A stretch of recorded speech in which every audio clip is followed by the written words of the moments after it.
I'd won. I was coming out of the shower and in walks McEnroe as I'm toweling myself off, and he just made a beeline to me.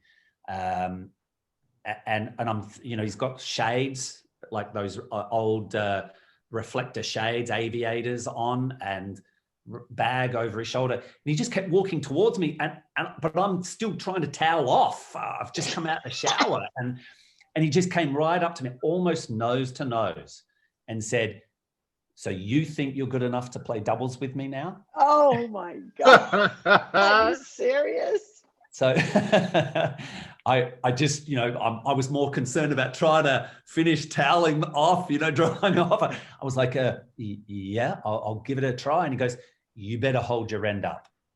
He turned and walked off. Oh my God. No way. I was probably more rattled at that stage than any other time. Walking onto the court when they announced his titles, yes, I was blown away. But I wanted to prove myself on the court with him. It was way easier being up the other end because you can treat your opponent as your opponent. You don't have to like them. But as a doubles partner, all of a sudden, that's a different, platform altogether.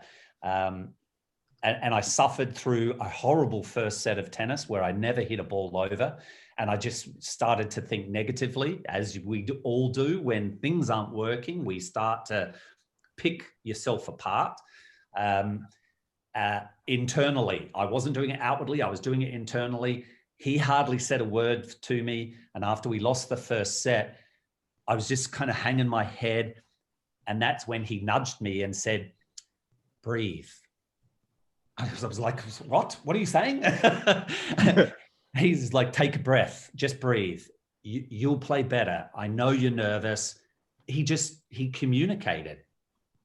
He started to, "Don't worry. I still think, if we don't win the match, you're still a good player." It was the affirmation that I guess I needed to hear. And the pitying, my self-pity disappeared. I think I held serve to start off, and that just changed. Every change of ends, it was like a new lease of life. I began to talk back with him, talk back as, what's your idea on this type of a return? Or and away we went. We came back and won the match. And when we won the final, we were supposed to play a tournament the following week in San Francisco. I'd asked him about playing the next week. He wouldn't give me an answer. And then when we won the final in LA, we shook hands and he said, "You've won yourself a gig next week as well." Oh my God. It kind of just snowballed from there to playing the US Open. But I was standing next to someone who, as I said earlier, in my opinion, was the greatest doubles player. He was so aware of the geography of the court.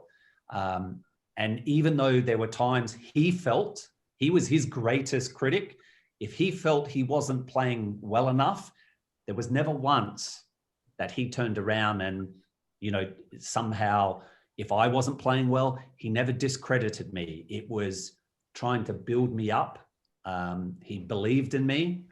There were times he trusted me to, obviously, with certain moves on the court, tactics, poaching. I just learned a tremendous amount. My coach at the time, said, "This is your goal, is to, if you don't learn from arguably one of the all-time greats, you're a fool."